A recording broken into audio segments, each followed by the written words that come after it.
Primeira temporada do podcast sociológico da Unifal. Um programa pensado, criado e realizado pelos alunos do curso de licenciatura em Ciências Sociais, voltado para quem pensa fora da caixinha. Orientação, professora Sara Tabaque. Ouça, aprenda e se divirta com nossa turma.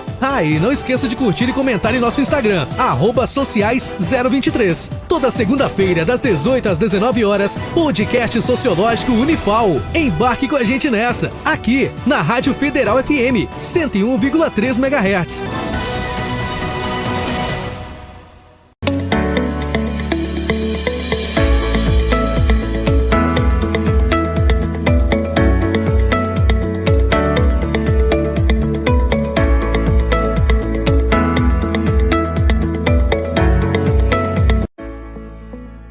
Olá pessoal, estou dando início ao nosso podcast sociológico com o tema Marco Temporal. Você sabe como funciona a demarcação de terras? Bom, ela garante aos brasileiros indígenas e não indígenas a segurança jurídica em relação às suas terras. Hoje, o país conta com 621 terras indígenas, que somam uma área total de 119,8 milhões de hectares. A área equivale a 14,1% de todo o território brasileiro. O marco temporal é o princípio jurídico que estabelece que apenas as terras indígenas ocupadas de forma tradicional até a data da promulgação da Constituição Federal de 1988 têm direito à demarcação. Diante disso, as terras demarcadas após essa data deverá sofrer a reintegração de posse, ou seja, os povos originários terão que sair de suas terras caso não consiga comprovar que ocupam aquela área antes da data estipulada.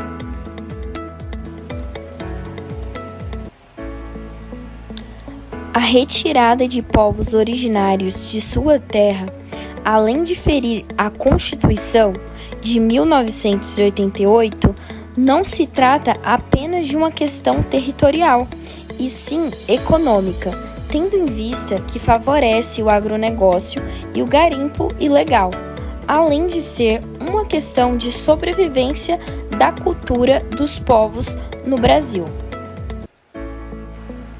A definição de público e privado de Roberto da Mata se baseia na diferenciação entre as esferas sociais e relações de poder. No contexto da demarcação de terra, podemos aplicar essa perspectiva ao analisar como os territórios são considerados públicos ou privados. No Brasil, por exemplo, a demarcação de terras indígenas tem sido um tema controverso. De um lado, temos a visão de que essas terras devem ser consideradas públicas, pertencentes às comunidades indígenas e protegidas pelo Estado. Por outro lado, há aqueles que defendem a ideia de que essas terras podem ser exploradas economicamente e consideradas como propriedade privada. A partir da perspectiva de da Mata, podemos analisar como as relações de poder e os interesses econômicos influenciam na definição do que é público e privado neste contexto. A demarcação de terras se torna uma disputa entre atores sociais que possuem interesses diferentes em relação ao acesso e controle desses territórios. Além disso, a noção de pertencimento também está envolvida nesse debate. A demarcação de terras indígenas envolve a reafirmação do direito dessas comunidades sobre os seus territórios ancestrais, ressaltando a importância do vínculo cultural e histórico com o espaço. essa noção de pertencência vai além da propriedade privada e envolve uma dimensão coletiva, pública. Portanto, ao relacionar a definição de público e privado de da mata com a questão da demarcação de terra, podemos analisar as relações de poder, os interesses econômicos e a noção de pertencimento envolvidos nesse processo. Isso nos ajuda a compreender as diferentes perspectivas e conflitos em torno desse tema. Convidamos o antropólogo Danilo Ramos Paiva, pois, além de ser professor do Departamento de Ciências Humanas da Universidade Federal de Alfenas, é o líder do grupo de pesquisa em etnografia linguística e saúde indígena, assim como é membro da Associação Brasileira de Antropologia, ABA. Danilo, a questão do marco temporal está ligada de qual forma ao passado e à formação do Estado brasileiro? Bom, boa tarde, tudo bom? Então, primeiro queria agradecer muito pelo convite para participar da entrevista. E daí, queria também parabenizar vocês pelo tema, da questão do debate jurídico, político e público sobre a questão da tese do marco temporal, que é uma tese que incide diretamente sobre os direitos indígenas e sobre o processo de demarcação de terras indígenas no país. Essa tese do marco temporal, ela sim está ligada ao passado, né, e à formação do Estado brasileiro, mas a forma de elites ligadas aos negócios rurais, né, às commodities, ao agronegócio, se posicionarem contra os direitos dos povos indígenas, né. Então, a gente vê, né, se vocês forem pegar o relatório da Comissão Nacional da Verdade, por exemplo, né, o GT indígena, a gente vê o Estado brasileiro, durante a ditadura civil-militar, atuar sistematicamente para expropriar populações indígenas dos seus territórios, né?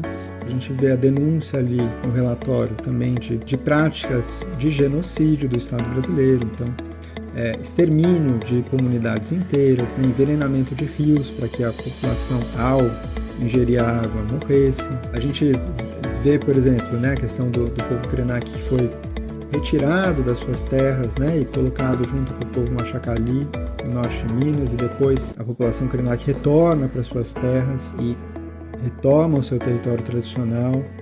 A gente tem as denúncias das fazendas de tortura de lideranças e famílias indígenas, né, a Fazenda Guarani, por exemplo, em Minas Gerais. Então foram muitas práticas, né, e práticas sistemáticas de genocídio, de violência contra os povos indígenas, colocadas em prática pela ditadura civil-militar no Brasil, e muitas delas fizeram com que essas populações, né, e várias comunidades tivessem que deixar os seus territórios durante esse período, né. Então, é por isso que um dos argumentos fortes dos advogados indigenistas e das lideranças indígenas é de que muitas dessas populações não podiam estar nos seus territórios porque o próprio Estado as expropriou, as espoliou, as retirou dos seus territórios de modo forçado nas últimas décadas. Então, esse é um dos pontos. E daí a gente vê, de modo muito evidente, né, o modo como essa tese se liga, né, ao passado e essa formação do Estado brasileiro. Um Estado que, em muitos sentidos, né, buscou sempre negar os direitos dessas populações. Logo após o desenvolvimento do que é o marco temporal, nesse bloco é importante entender a que importa o marco temporal. E para isso, é válido partirmos do pressuposto de que os portugueses, antes de chegarem ao Brasil, os indígenas já habitavam aqui há mais de 4.000 anos, com mais de 1.100 línguas nativas. Contudo, o extermínio não ocorreu apenas com os povos originários, ocorreu também com os africanos, que eram trazidos pelos portugueses ao Brasil. Diante disso, a gente consegue já se perguntar: a que interessa o marco temporal? Com uma breve resposta, a gente pode alegar: interessa ao agronegócio, aos grandes empreendimentos e, não menos importante, a quem quer explorar os biomas vendendo uma ideia de desenvolvimento que destrói os biomas e envenena as águas, os ares e as terras para a concentração de renda nas mãos de poucas pessoas, gerando mais miséria e escassez. Então, interessa sobretudo a esses grupos bem definidos, chamados de bancadas do BBB. Pela extrema-direita, isso é conhecido como a bancada do boi, da bala e da Bíblia. Com isso, a gente consegue desenvolver uma parte mais aprofundada aqui. No último governo, o Brasil bateu o recorde em desmatamento na mata amazônica, justamente pela Amazônia possuir uma vasta diversidade e riqueza natural. Dessa forma, o presidente Jair Bolsonaro realizava vista grossa mediante aos garimpeiros que desmatavam e matavam os indígenas da floresta amazônica, certamente por apoiar e incentivar a bancada ruralista, que alegava com o discurso: mas é muita mata para pouco índio. E fazendo uma ligação com o último governo, foi destruído os direitos constitucionais dos povos originários. E lembrando que os povos indígenas não são contra o desenvolvimento, apenas que concentra renda nas mãos de poucas pessoas e gerando misérias e destruição para os biomas. Válido ressaltar que os indígenas não pedem menos que isso, apenas o respeito. Lembrando que a história deles não começa em 1500 e nem na Constituição de 1988, começa muito antes. Com o início do marco temporal, estudos desenvolvidos pelo Estado e instituições federativas relatam que terras que são utilizadas e vividas por indígenas são mais preservadas do que terras que são ocupadas pelos garimpeiros. Até porque a Amazônia, na mão dos indígenas, é floresta. A Amazônia, na mão dos garimpeiros, é desmatamento em massa. E o Brasil, por ser um país colonizado por Portugal e países europeus, a Igreja reconhece seu pecado histórico, que muitas vezes serviu como escudo para que a dominação fosse violenta para os povos indígenas. Ou seja, todo o extermínio, dizimação dos povos indígenas e até mesmo a anulação de sua cultura, de sua religião e de sua língua, a Igreja reconhece. Por exemplo, nos aldeamentos jesuíticos, os indígenas eram educados para viver como cristãos. Essa atitude, nada mais nada menos, significava uma imposição forçada de outra cultura à cristã. Os europeus jesuítas valiam-se de aspectos de cultura nativa, especialmente a língua, para se fazerem compreender e se aproximarem mais dos indígenas. Logo conclui-se, a retomada do julgamento das demarcações das terras indígenas levou a um ato de resistência. Solidariedade. Mais de 80% da população brasileira reconhece o direito dos povos indígenas sobre seus territórios. Ou seja, hoje em dia, os indígenas representam apenas 1% da população brasileira, e as terras que eles usam representam apenas 13% de 100%.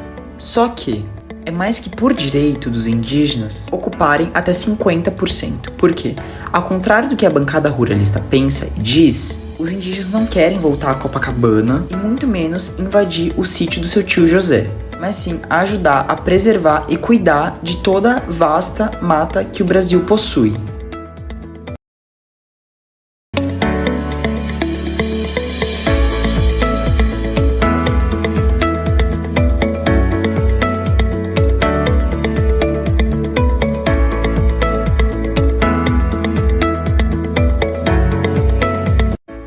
Ok, tá certo. Até essa parte do programa, foi possível entender aonde os indígenas estavam antes dos portugueses e os restos europeus chegarem ao Brasil. Eles estavam aqui.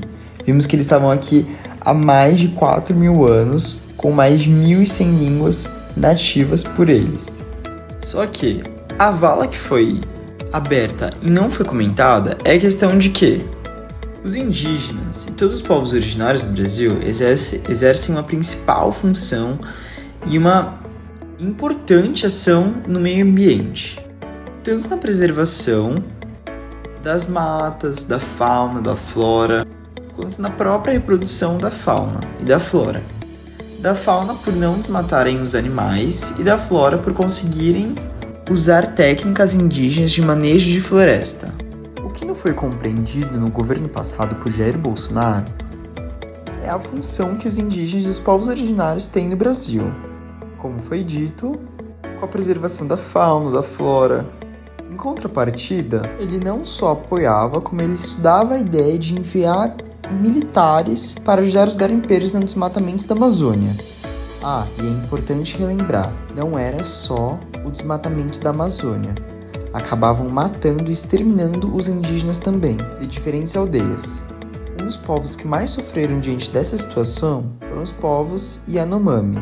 Não obstante, no desmatamento e na dizimação dos povos Yanomamis, também ocorreu a contaminação do ambiente em que tais povos viviam. Por exemplo, contaminavam o rio e o riacho que os Yanomamis utilizavam para tomar banho e beber água com mercúrio. Ou seja, todas as crianças, adultos, jovens, todos os povos que iam tomar água naquele determinado local acabavam morrendo por serem contaminados com mercúrio.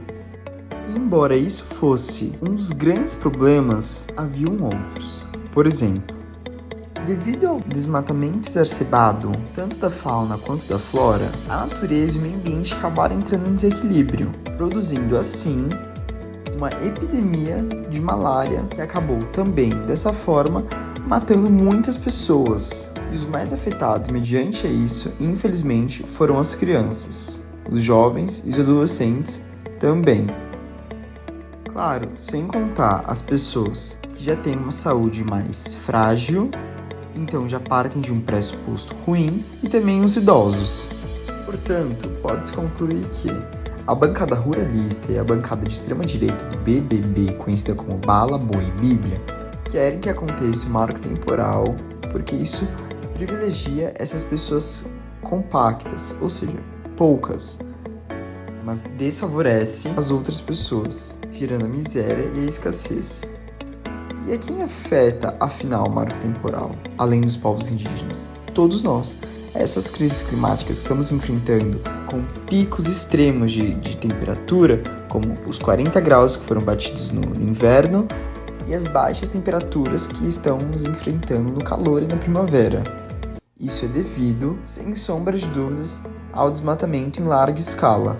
E claro, quem sofre em primeira mão são os povos originários, os indígenas, com a falta de terra e de casa também. Mas retomando o assunto porque eles não gostam, é simples. Se isso não acontecer, se não haver um marco temporal, eles não conseguem mais desmatar em larga escala. Ou seja, não vão mais ficar concentrados uma riqueza exorbitante na mão de poucas pessoas. Por um lado, é muito bom, porque se hoje os indígenas é conhecido por ser apenas 1% da população brasileira, eles vão começar a ser mais se não houver um marco temporal. E o que eles começam a ocupar, que são 13%, começa a crescer. E o que está devastado, na mão deles, dos povos originários, dos indígenas, vira preservação. Porque é importante pensar que estamos no ponto de um passo do não retorno da mata amazônica. Em outras palavras, estamos quase não recuperando mais o que já foi perdido e o que já foi desmatado durante todos esses anos. Agora que a gente já entendeu o que é o marco temporal e a quem ele prejudica, vamos explorar os muitos interesses por trás de quem quer que o marco temporal aconteça e de quem quer que não aconteça também. Para nos ajudar com isso, o professor Danilo vai responder a seguinte pergunta: quem são as pessoas que se beneficiam com o marco temporal? Para a gente entender quem se beneficia, é só a gente ver, de que modo os deputados, senadores ligados, à bancada ruralista, ao agronegócio, estão votando em peso a favor de uma legislação que se baseia na tese do marco temporal. Então, a resposta seria essa: quem se beneficia com o marco temporal são justamente os grandes proprietários de terra e o agronegócio. Por quê? Porque existe esse interesse de expansão das fronteiras agrícolas no país e muitas regiões de tensão entre proprietários rurais e povos indígenas, Já vista, por exemplo, o caso do Mato Grosso do Sul, com os Guarani Kaiowá, e em Mato Grosso, com diversos povos indígenas, em Santa Catarina, com os Choclen, com os Guarani, com diversos povos. Então, esse é um dos primeiros pontos. Mas não são só os ruralistas e os grandes latifundiários que querem estabelecer restrições a esse direito indígena da demarcação de suas terras, e ao benefício que isso institui, o benefício da continuidade cultural, física, econômica, né, nesses territórios. Além, né, do acesso à saúde, né, então no Brasil a gente tem um subsistema de saúde indígena, né, e até hoje tem direito a acessar esse subsistema de saúde indígena as pessoas indígenas, famílias e povos que estiverem residindo na terra indígena. Então, um direito condicionado, né, que depende do acesso e do processo de demarcação. A saúde indígena, né, depende desse acesso à terra. De outro lado, né, a gente vê que toda a política de educação escolar indígena também se institui, né, a partir da demarcação da terra indígena, né. A maior parte das escolas indígenas que a gente tem hoje foram constituídas em terras indígenas. O direito à moradia, né, o direito à continuidade de residência nos seus territórios tradicionais, territórios onde essas pessoas, essas famílias, esses povos têm toda a sua cosmografia representada, né, então os seus lugares sagrados, os seus cemitérios, as suas florestas, né, as áreas de manejo, de pesca, de caça, de recursos botânicos, né, de frutas. Então a própria segurança alimentar da maior parte dos povos indígenas depende do acesso a essas terras. E no Brasil a gente tem dois modelos, né, de demarcação. Um modelo que é de demarcação de terras contínuas, que é o que aconteceu no Xingu, que aconteceu no Alto Rio Negro, que são terras indígenas demarcadas para o uso, moradia, bem viver de diversas etnias, né, de diversos povos que habitam aqueles territórios contíguos. Então tem essa ideia de terras tradicionais indígenas contíguas. Já o que acontece em Minas Gerais, em São Paulo, Santa Catarina, Mato Grosso do Sul, Rio Grande do Sul, Pernambuco, Bahia, diversos estados no Nordeste, é uma demarcação em ilhas, né? Então, cada povo ou cada comunidade tem demarcado um pequeno território que geralmente ele faz divisa com terras de poceiros, de fazendeiros, né? Terras que estão sendo especuladas pelo capital do turismo ou por próprios projetos desenvolvimentistas de alguns estados, né, como o caso do Zanacé, né, que estão em processo de demarcação da sua terra Nassé no Ceará, mas esse processo de demarcação entra em conflito com o Porto do Pecém, né, que é um projeto estratégico do próprio governo do estado e do governo federal. Então são vários casos, né, vários exemplos dessa tensão.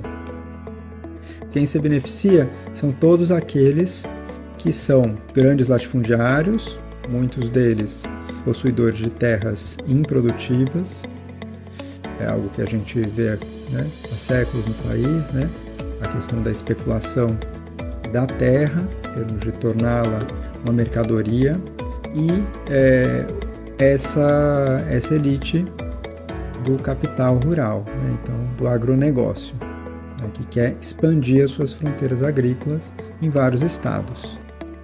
Assim como no começo da história, os latifundiários e grandes proprietários de terra são os grandes interessados nas terras preservadas pelo território indígena. Eu acho interessante dizer que quando a gente fala desses latifundiários, ressaltar que no Brasil há cerca de 54 bilionários do agronegócio. E grande parte desses bilionários, eles herdam essas terras desde que o Brasil era dividido por capitanias hereditárias. E eles estão produzindo alimentos para exportação, já que 70% da nossa alimentação vem da agricultura familiar. Agora que a gente já entendeu o interesse por trás de quem quer que o marco temporal aconteça, a gente precisa entender também por que é do nosso interesse que ele não aconteça. E por isso o professor Danilo vai responder a seguinte pergunta: por que deve ser também do interesse dos não indígenas que o marco temporal não aconteça?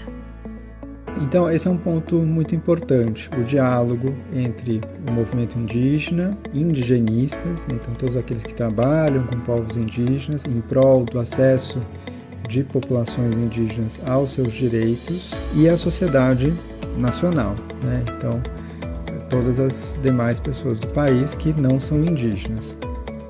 Bom, um primeiro ponto, né, e acho que esse é um ponto importante no debate, é de que os territórios indígenas, e daí essa é uma outra tese que existe, né, a de que a habitação indígena nesse território que hoje se constituiu o Estado brasileiro, a habitação, a vida, os territórios indígenas são anteriores à própria criação do Estado brasileiro. Então, esse direito é um direito originário, um direito anterior, né? Esse é um dos argumentos dos povos indígenas.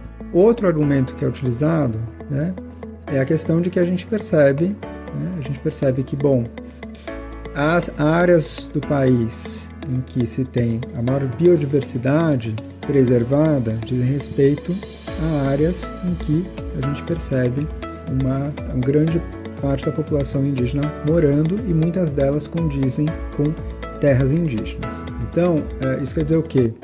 Que o modo de vida indígena, ele estimula o manejo agroflorestal, né?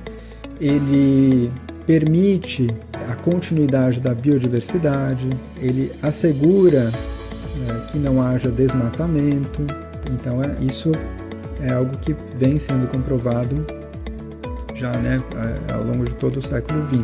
Então, esse interesse, né, de que haja terras indígenas, porque as terras indígenas situam, né, populações cujas práticas culturais, econômicas e de manejo agroflorestal não geram a degradação, a destruição do meio ambiente.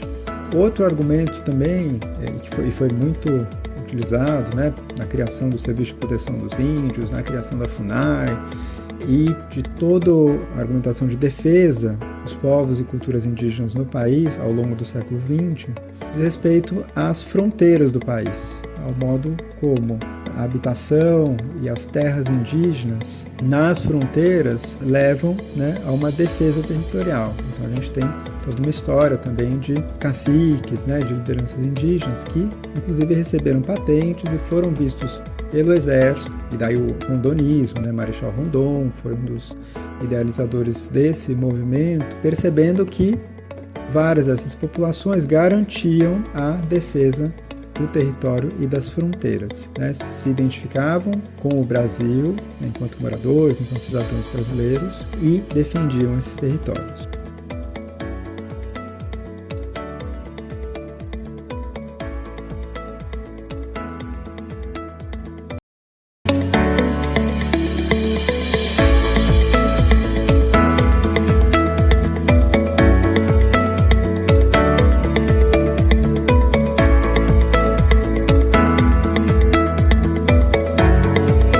E daí a gente pode também pensar em muitos outros horizontes de diversidade, né? Então, são faladas no Brasil hoje, segundo os linguistas, 154 línguas indígenas, né? Então a gente tem uma imensa diversidade linguística e que tem a ver com a continuidade dos povos indígenas e principalmente, né, se a gente for pegar o mapa da diversidade linguística, a gente vê que a maior parte das famílias linguísticas e das línguas indígenas são faladas e tiveram sua continuidade assegurada por conta dos direitos territoriais desses povos terem tido acesso às suas terras demarcadas. Então, todo o litoral brasileiro, a gente tem poucas línguas que são faladas e a gente percebe que o direito à terra, o direito à demarcação da terra não foi respeitado, não foi levado a termo, né? São muitos processos ainda em toda a costa brasileira, né? Do Rio Grande do Sul ao Rio Grande do Norte,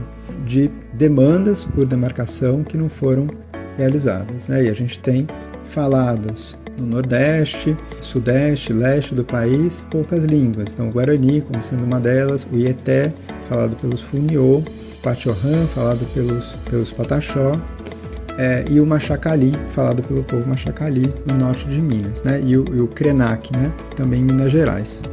Então, são poucas línguas, né? E são poucos povos que tiveram assegurado esse direito às suas terras, né, suas terras indígenas, nessa faixa mais litorânea do país. E a gente pode pensar também nos muitos sistemas de medicina indígena, que conservam também, né, um vasto conhecimento da biodiversidade, um conhecimento etnofarmacológico, né, que pode ser também significar a cura de muitas doenças. A gente, nas universidades públicas brasileiras, a gente ainda dá muito pouca atenção, tem muito poucas pesquisas voltadas a esse diálogo, né, esse encontro de saberes, esse diálogo com os povos indígenas sobre os seus saberes e sobre os seus sistemas de medicina, também chamados de sistemas médicos xamânicos, né, mas que revelam um vasto conhecimento dos recursos botânicos, da fauna, né, e das propriedades medicinais e farmacológicas de uma série de plantas, né, que são de uso milenar por esses povos. Então, o interesse é também um interesse científico, farmacológico, medicinal, né, então tem muito a acrescentar nesse sentido para toda a população brasileira. E, enfim, um interesse mais geral, né, da população indígena sobre as artes indígenas, as narrativas, os mitos, né, o conhecimento territorial, todo o conhecimento de cuidados com as crianças, de outras formas de educação. Então, tudo que é, né, muito do que pode ser pensado como alternativo, né, como economias alternativas, modos alternativos de produção orgânica, agrofloresta, permacultura, né, todos esses horizontes, né, de formas alternativas de produção, de educação, que envolve a necessidade de diálogos de saberes, tem muito a aprender com os povos indígenas e a ganhar com a continuidade do direito à demarcação das terras indígenas, tal como ele é hoje, sem que seja consolidado o marco temporal. E em que pé estamos hoje com o marco temporal? Para responder, eu tenho que te avisar primeiro que essa gravação foi realizada em outubro de 2023 e nós esperamos muito que isso seja só um assunto do passado. Agora que você já sabe disso, em setembro de 2021, o Supremo Tribunal Federal, o STF, que é o órgão do governo que tem mais autoridade sobre todas as decisões do direito, retomou a votação sobre o marco temporal. Milhares de indígenas e aliados uniram forças fazendo marchas, acampamentos, protestos e diversas outras frentes combativas pela revogação. A manifestação pelos direitos indígenas que aconteceu nesse dia foi a maior desse tipo desde a proclamação da Constituição do Brasil de 1988. Vários movimentos, como a Marcha das Mulheres Indígenas, o Acampamento Terra Livre, a Articulação dos Povos Indígenas do Brasil e muitos outros, se organizaram para enfrentar isso.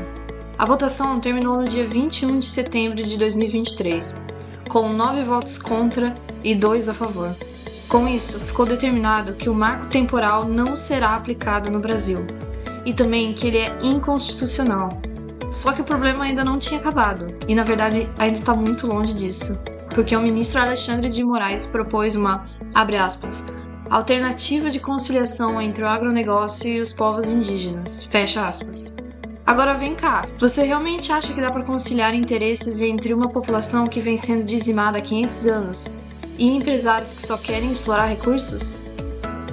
Bom, essa alternativa de Moraes era a seguinte: o Estado deverá indenizar o valor da terra aos ruralistas antes da demarcação ser concluída, mesmo que essa terra não haja nada construído. Só que acontece que Alexandre de Moraes não considerou que a terra que ele quer que o Estado indenize foi invadida pelos ruralistas.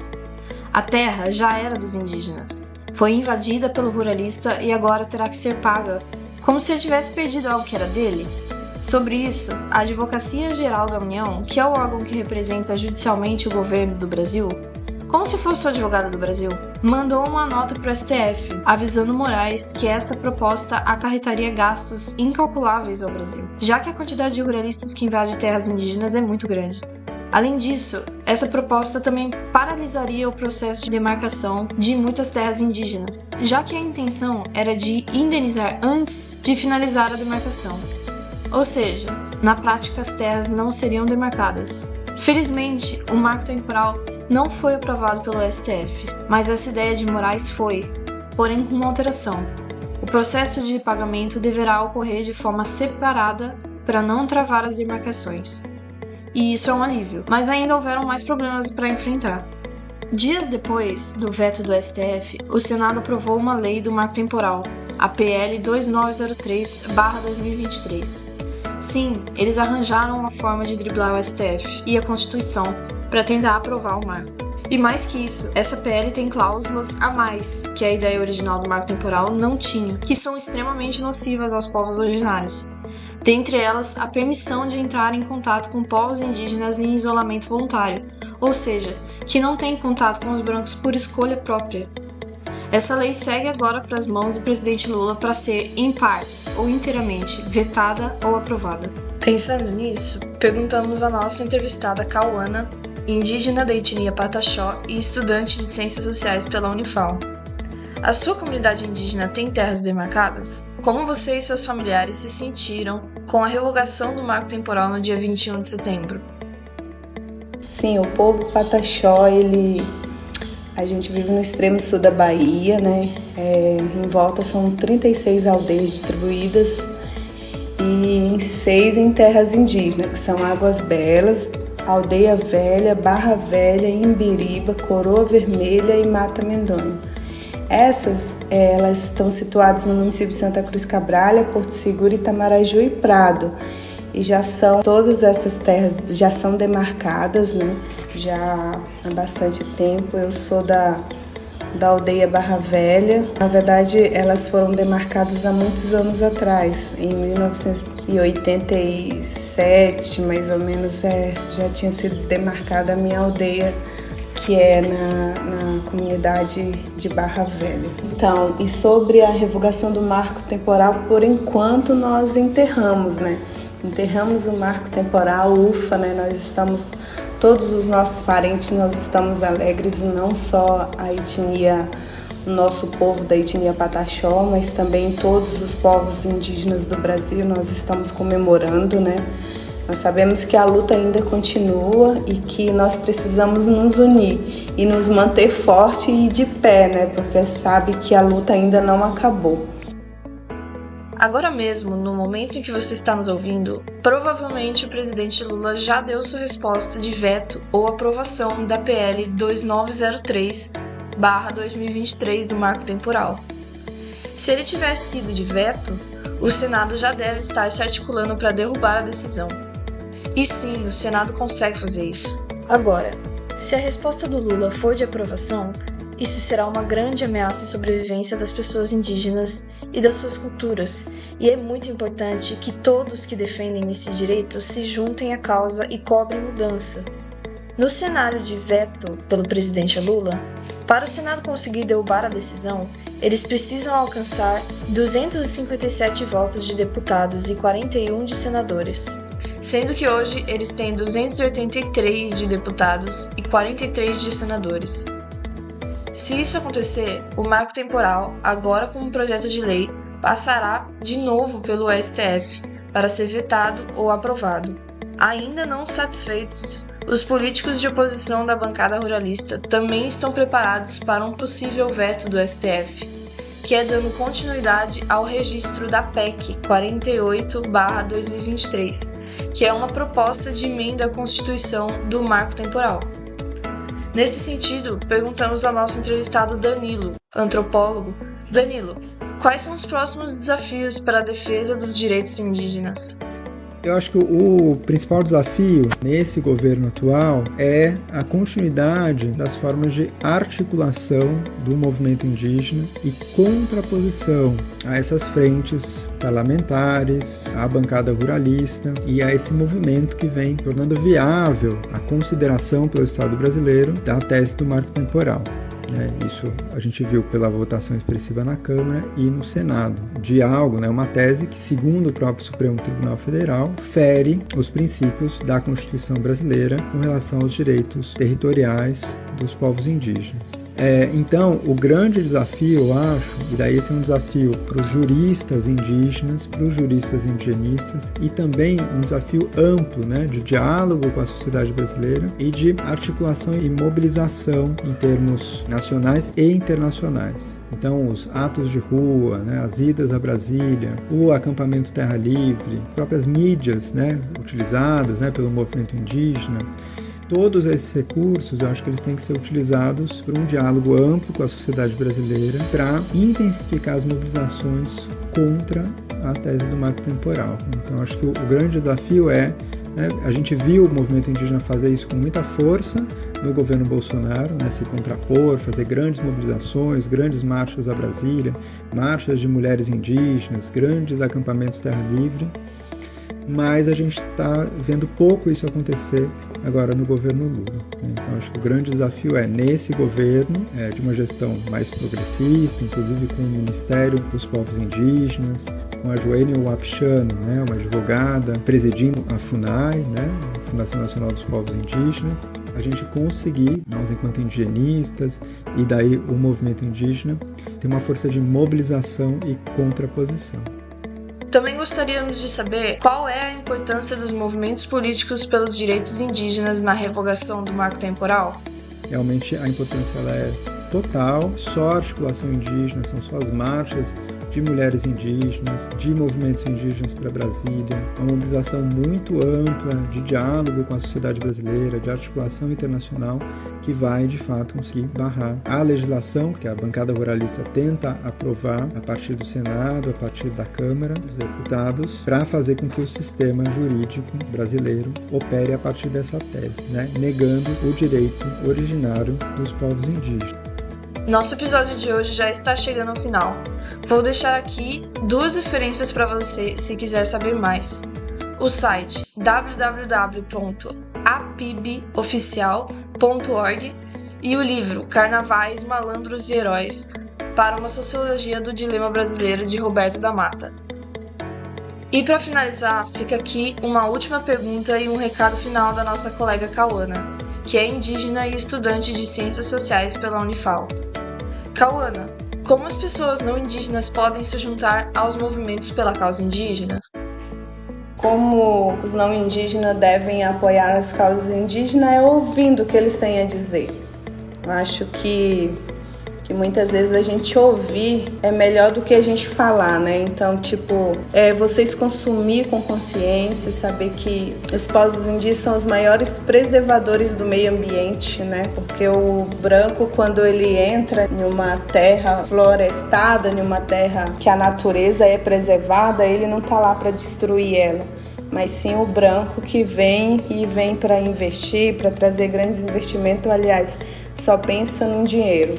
E outra coisa também é entender, né, de uma vez que todos, que não há muita terra para poucos índios. Não há não, porque nós somos donos dessa terra, nós temos direito a ela, né? E é conhecer os direitos indígenas, é ouvir aqueles que estão aí, né, na mídia, saber que os indígenas não estão só no Amazonas, que nós estamos sobre as 4 regiões do Brasil, há indígenas por todos os lados e que nós queremos estar dentro das universidades, como eu falo, queremos dar a nossa opinião também. Nós temos o direito de ter voz no Brasil, né?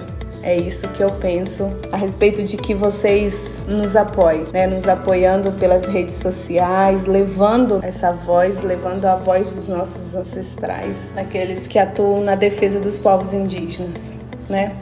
É isso.